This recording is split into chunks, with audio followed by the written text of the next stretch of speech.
Luto tayo ngayon ng adobong taruko guys. Tingnan nyo. Ayan ang aking mga ingredients guys. Tingnan nyo po. Ang sarap ng adobong taruko guys.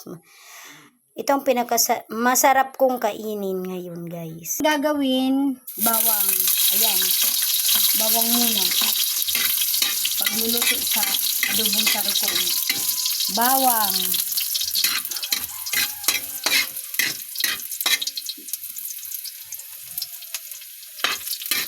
Hintayin natin na magkulay brown yung bawang. Ayan guys, kung paano magluto ng adobong taruko. Gusto ko kasi yung brown kasi mabango siya guys. Isusunod na natin kasi medyo brown na yung sibuyas. Ayan guys.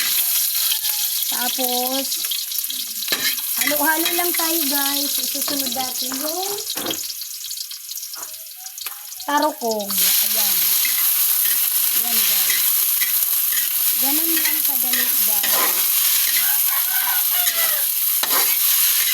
Halo-halo lang tayo guys. Para yung lasa ng bawang at saka sibuyas mapunta sa tarukog. Kaya hintayin natin muna kasi mayroong tubig kakaunti. Hintayin natin na matanggal.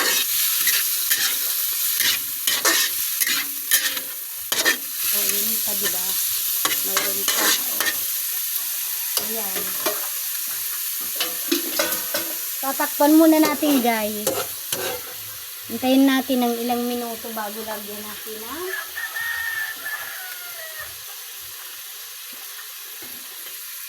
ayan.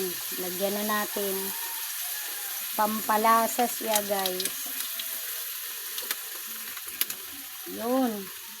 Pagkatapos niyan, gusto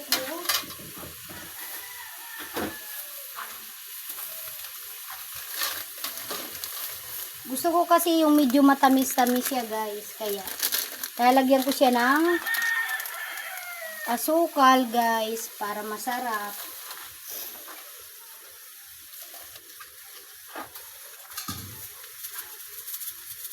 Pampalasa siya. Ayan ang mga ingredients. Halo-haloin natin guys. Ayan. Halo-halo na siya. Yan ang gusto ko, medyo matamis-tamis guys. Kasunod yan guys ay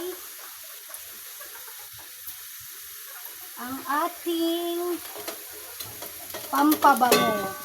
Kailangan natin lagyan ng ricado guys.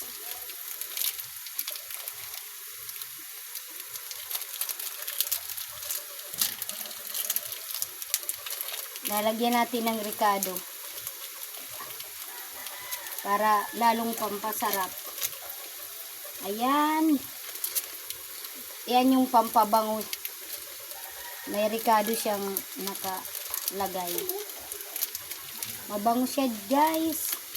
Kasi ito ang ginagawa ko pag nagluluto ako ng adobo.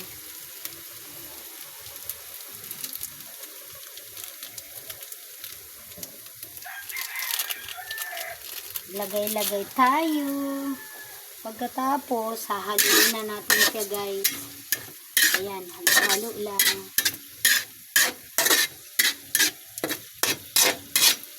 Ganun lang siya kadali. Tikman natin ngayon kung tama na yung lasa. Medyo kulang pang asukal. Dagdagan natin. Kasi gusto ko talaga yung medyo nalalasahan mo yung tamis.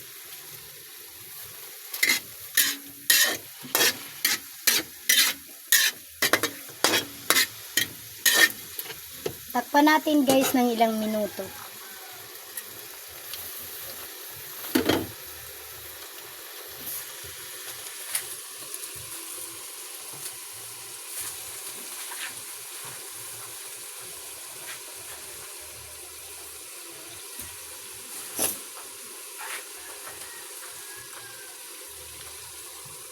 Ayan, pwede na yan guys.